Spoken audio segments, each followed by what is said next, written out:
Eu sou a Sônia Marra, corretora de seguros, e fui convidada pela TV Plano Seguros a fazer um programa.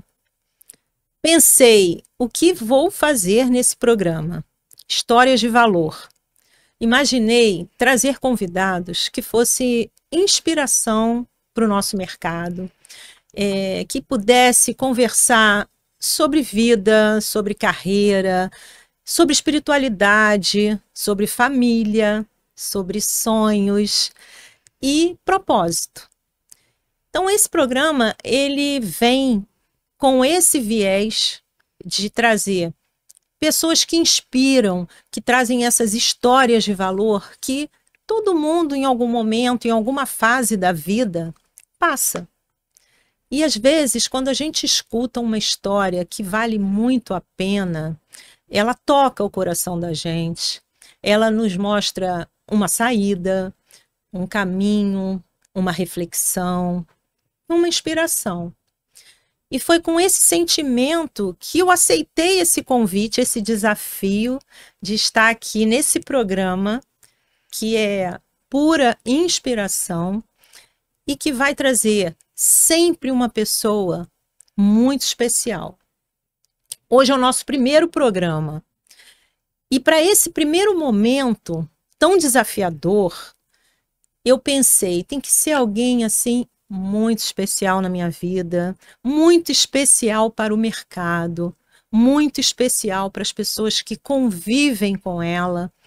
E a minha convidada nesse primeiro programa é a Fátima Monteiro, uma pessoa super querida, super conhecida e que traz uma força, uma garra, uma determinação que vale a pena ouvir. Tudo que ela vai contar para a gente hoje nesse primeiro programa. Soninha, você assim me deixa emocionada, hein? Eu quero agradecer a você muito, muito. Estou feliz por estar aqui e ser a sua primeira convidada, porque a gente tem muito em comum, né? Somos amigas do peito e, além de amigas, nós somos mulheres batalhadoras desse nosso mercado de seguros, que é um mundo tão masculino, e a gente consegue entrar nesse mercado e fazer a nossa voz valer a pena. Agradeço muito a você, muito obrigada, agradeço também à TV Planos Seguros, né? Que bom, né, ter esse podcast agora, né? A gente poder botar no nosso mercado, mostrar o nosso mercado, né? Essa pujança, né? Porque eu sempre falo isso, né? O nosso mercado tem um PIB muito grande, é uma representatividade no Brasil, o PIB do mercado de seguros, mas as pessoas são poucas, né? Não é um mercado onde há uma expansão, onde os jovens querem, na realidade, estar no mercado. Quando alguém está no nosso mercado, é por alguma necessidade, deixou alguma profissão para ser um corretor de seguros. Então é muito importante esse programa, essa iniciativa sua, né, e da TV Planos Seguros, é muito importante isso, para que todos vejam como é que é muito bom ser um corretor de seguros. Orgulho de ser corretor de seguros. E pegando um gancho na sua fala, é um mercado assim que quando a gente começa a trabalhar nele, a gente se encanta, né? Muito, muito. A gente se encanta não só pela grandiosidade, né? São várias, a gente tem várias coberturas do nosso mercado, né?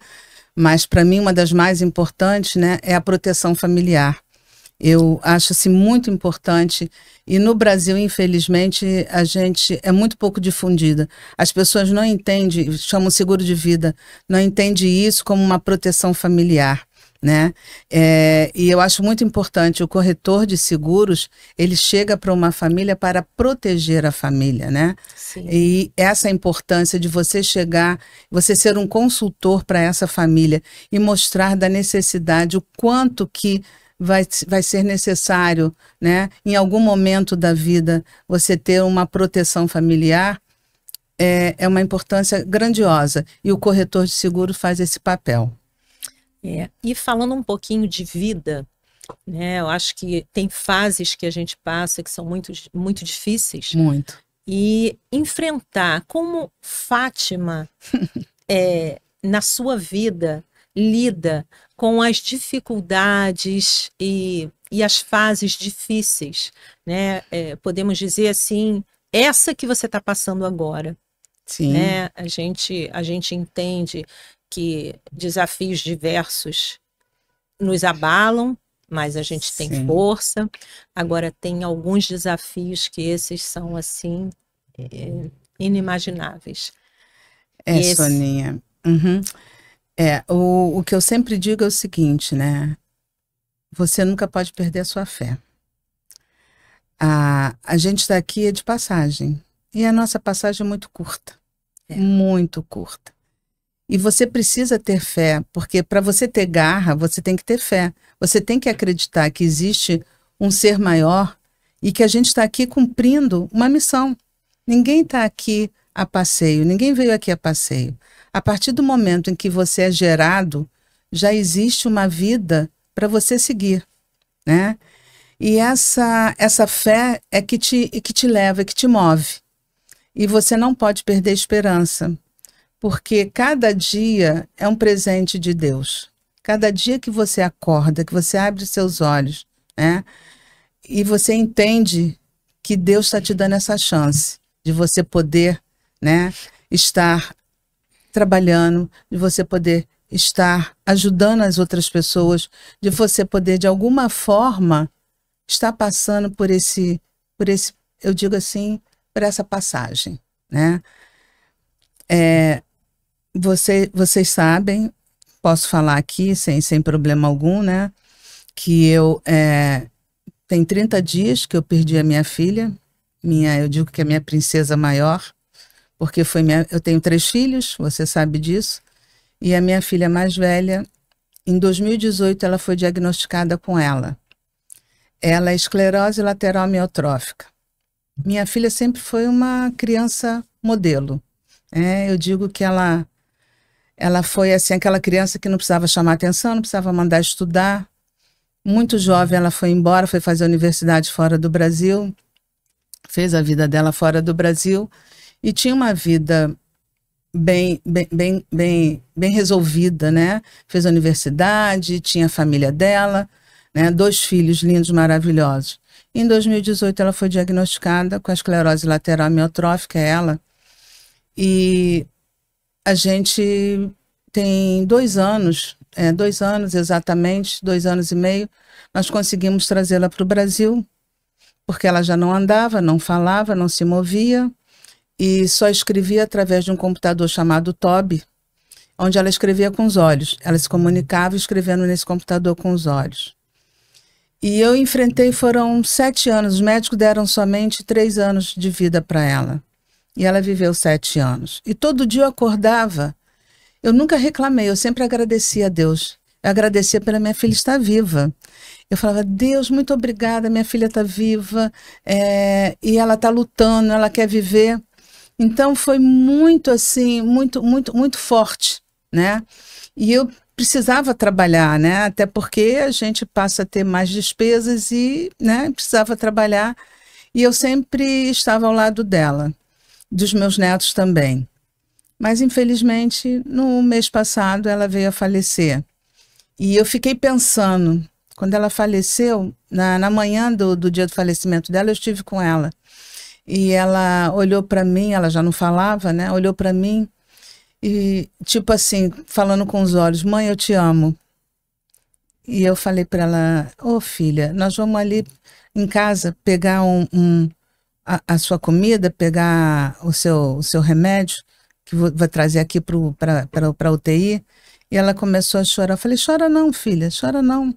Chora não, porque eu te amo também, te amo muito. E você vai passar por isso, você vai passar. Infelizmente ela não passou, mas foi a vontade de Deus.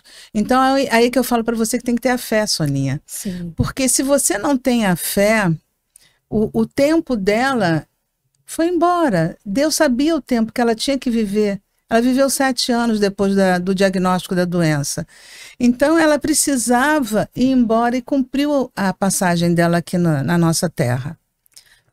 Lutou muito, né? E hoje, realmente, né? Quando você me convidou, inclusive você não marcou antes, porque você sabia do meu luto. Foi. Né? Você sabia do meu luto, você falou, Fátima, eu quero que você seja a primeira pessoa. Eu falei, Soninha, eu ainda não estou em condição. Nós adiamos, né? Mas né? Esse momento chegou. Chegou, querida. E então, isso daí é uma... Aí você diz para mim, né? Como é que você faz todo dia para levantar, né? Então, antes eu levantava, agradecia a Deus por Flávia estar viva. Hoje eu levanto e agradeço a Deus por ela estar caminhando ao lado dele, né? Porque eu sei que a passagem dela acabou aqui na Terra, né? E essa fé imensa que eu tenho, eu sei que eu ainda tenho que cumprir muitas coisas. Você sabe disso, né? Você sabe que lá no clube, né? Eu sou a presidente do Clube dos Corretores do Rio de Janeiro e tem um trabalho imenso lá e tem um trabalho social que nós queremos fazer lá no clube, né? Que é formar jovens aprendizes para o mercado de seguro. A gente quer pegar essas crianças de comunidade carente, ensinar essas crianças como é que se trabalha para iniciar no mercado de seguro, para ser jovens aprendizes. E você está comigo nesse projeto. Um projeto que estamos juntas. E o que eu acho assim, muito importante é passar para as pessoas, né, que quando eu disse, é um programa que traz a inspiração, a reflexão, porque eu acompanhei toda a sua trajetória, todo esse, né, esse momento que você aproveitou ao máximo. Então é algo que as pessoas precisam ouvir, porque muitas pessoas passam por situações semelhantes e quando a pessoa não consegue sentir a fé que você sente, transpassar, assim, por maior que seja a dor, essa serenidade, essa sabedoria, essa maneira de aproveitar ao máximo o que a vida está proporcionando. Porque quando a gente tem uma situação muito difícil, e eu, pelo menos, acho que todo mundo considera assim, a questão com o filho, nossa, essa... né? É difícil. É muito difícil. Então, essa força que você traz, e eu testemunho isso há muitos anos, né? Pela nossa amizade, por tudo, é algo que, assim, gente, me preenche, sabe? É uma admiração que eu tenho por você muito grande pela forma como você lida com esses desafios. E eu acho tão importante a gente dar a oportunidade das pessoas ouvirem a sua história, a sua trajetória, a maneira como você lida com adversidade, desafios, né? Soninha. Fala um pouquinho assim para você de família. Família, o que é a família para você? Soninha, família, eu acho que é a nossa base. Família é a base de tudo, né? Eu tive uma mãe muito forte, né? A minha trajetória é bem complicada, né? A minha mãe e meu pai se separaram quando eu tinha 4 anos de idade. E a minha mãe é uma mulher muito forte. Minha mãe foi trabalhar, eu tive que ir para o colégio interno. Eu com 4 anos fui para o colégio interno. Imagina, isso há muitos anos atrás, tá, gente?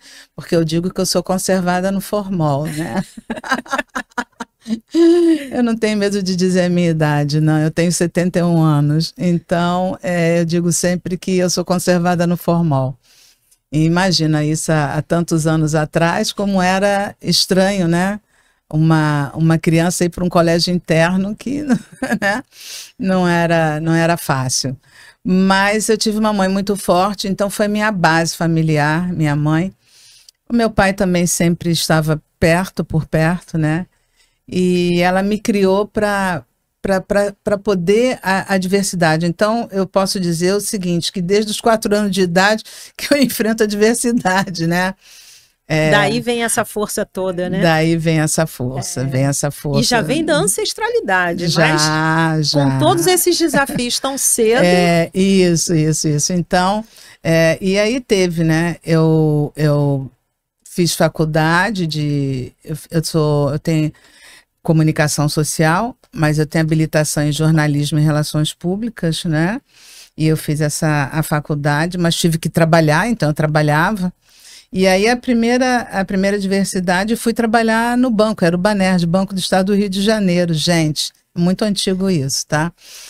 Banco do Estado do Rio de Janeiro, na época, era assim, o suprassumo, né? Eu tinha que trabalhar para pagar a faculdade. Então, eu fui trabalhar no Banco do Estado do Rio de Janeiro. E nesse meio tempo, eu me casei e engravidei de Flávia, da minha filha, da minha primeira filha. E eu tive uma gravidez de risco.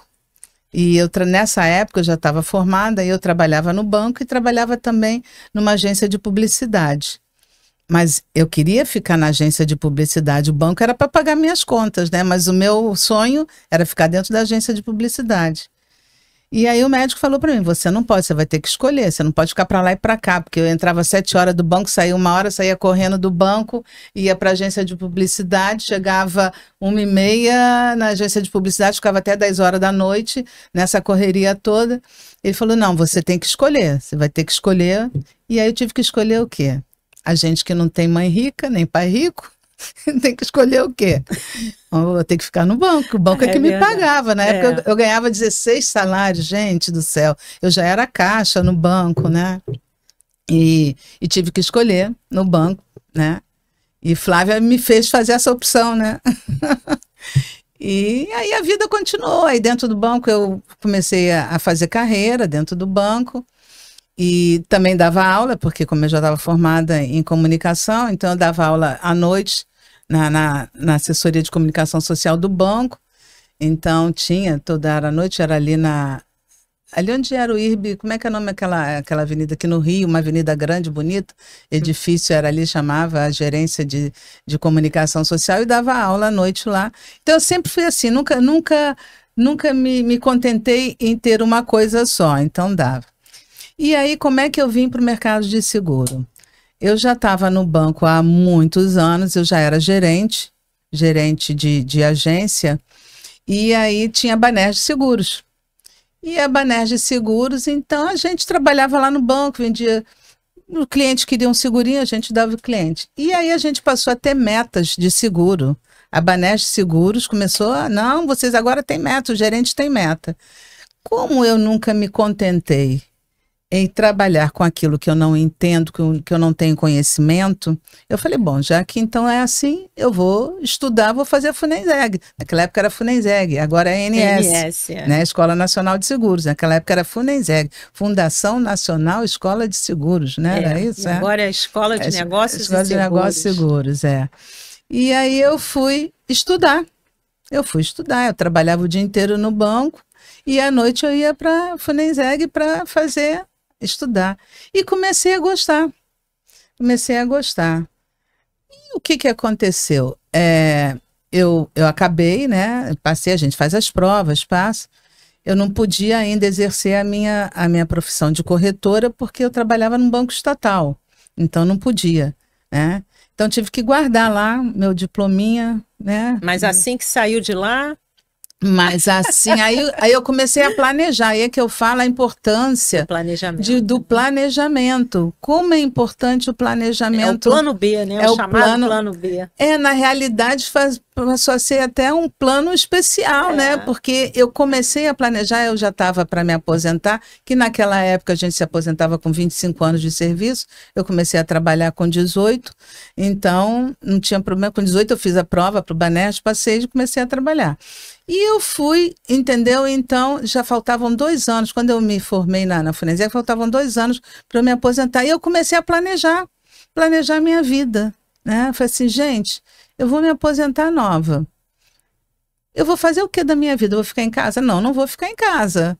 Então, eu vou trabalhar, vou exercer a minha profissão de corretora de seguros. E comecei a planejar. Me aposentei, saí do banco no dia seguinte eu já estava com a corretora aberta trabalhando. E já sabia com o que eu queria trabalhar na ocasião, né?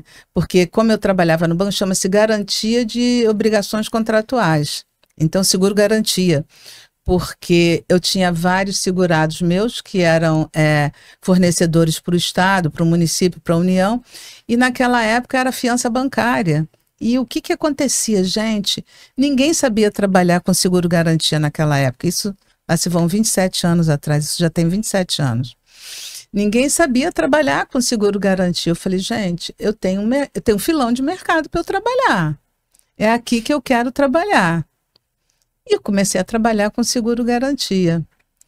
Comecei a trabalhar do seguro-garantia. Eu fui levada, porque eu comecei a estudar a lei, na época era a lei de licitações, que era 8.666, porque os próprios segurados, que no caso eram tomadores de seguro, né? Porque no seguro-garantia, o segurado, na realidade, é o órgão público, tá? E quem faz o seguro, que apresenta, é tomador. Nele não é segurado. Segurado, o tomador apresenta um seguro para o segurado, que é o órgão público. E aí eu comecei a estudar a lei de licitações, porque eles me pediam, porque você tinha naquela época, você tinha que estudar o edital todinho que eles traziam para poder pedir o seguro para a seguradora. E era muito engraçado, porque eu tinha que ler tudinho, eu tinha que mandar tudo para a seguradora, tudo arrumadinho, tudo direitinho, entendeu? Que era para não ter problema, porque quando o segurado, no caso o tomador, ele pede o seguro-garantia, você tem que apresentar horas depois ou no máximo no dia seguinte, porque eles só deixam para fazer o seguro em cima da hora. Se não apresentar o seguro, ele não fecha o contrato com o órgão público. E isso eu comecei a estudar a lei. Comecei a estudar a lei e comecei, nesse meio tempo, a Banerj Seguros acabou, o banco foi privatizado, eu já estava aposentada mesmo, e a Banerj Seguros acabou e os órgãos públicos do estado do Rio de Janeiro não tinham mais onde colocar o seu seguro. Não tinha mais, porque a Banerj Seguros fazia o seguro para todos eles, fazia seguro para todo mundo. E não tinha mais. E como eu tinha um contato com os órgãos públicos, eles começaram a falar, Fátima, venha para mim. E eu comecei a levar para as seguradoras. Nenhuma seguradora queria fazer seguro para órgão público. E aí eu comecei a levar para as seguradoras a probabilidade, entendeu? E mostrar o caminho para eles, como é que era trabalhar com órgão público. Ah, mas o órgão público não paga. Eu falei, gente, é muito simples. O seguro é o quê? É um contrato de quê? Contrato de boa, entendeu? Boa fé. Uhum. Se ele não pagar, você não tem cobertura. Então, se ele não pagar, você não vai dar cobertura. Não precisa. E isso daí foi uma luta, Soninha. Foi uma luta para mostrar para as seguradoras, né? Que já não tinha mais nenhuma. A única seguradora estatal que ainda existe no Brasil é a Banesp Seguro, que é do Espírito Santo. Uhum. Todas as outras acabaram, não tem mais. E aí foi uma luta mostrar para as seguradoras que podia sim fazer seguro para órgão público. E foi aí que eu comecei a estudar, mostrar para eles e fazer a documentação, arrumar, e fui por esse caminho. Nesse meio do caminho, eu comecei a trabalhar. A Flance tem 27 anos. O que aconteceu? Há uns 18 anos atrás, eu falei assim, não, agora eu tenho que trabalhar com vida, porque eu sempre gostei do vida, né? Eu tenho que focar no vida, eu tenho que trabalhar com vida. Eu quero vida. E eu quero virar essa chave. Lógico, eu trabalho todos os ramos. Lá na corretora a gente trabalha todos os ramos.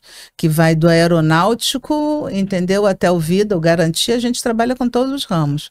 Mas eu queria focar no vida. Eu falei, não, tem que focar no vida. Eu preciso do vida, eu quero vida.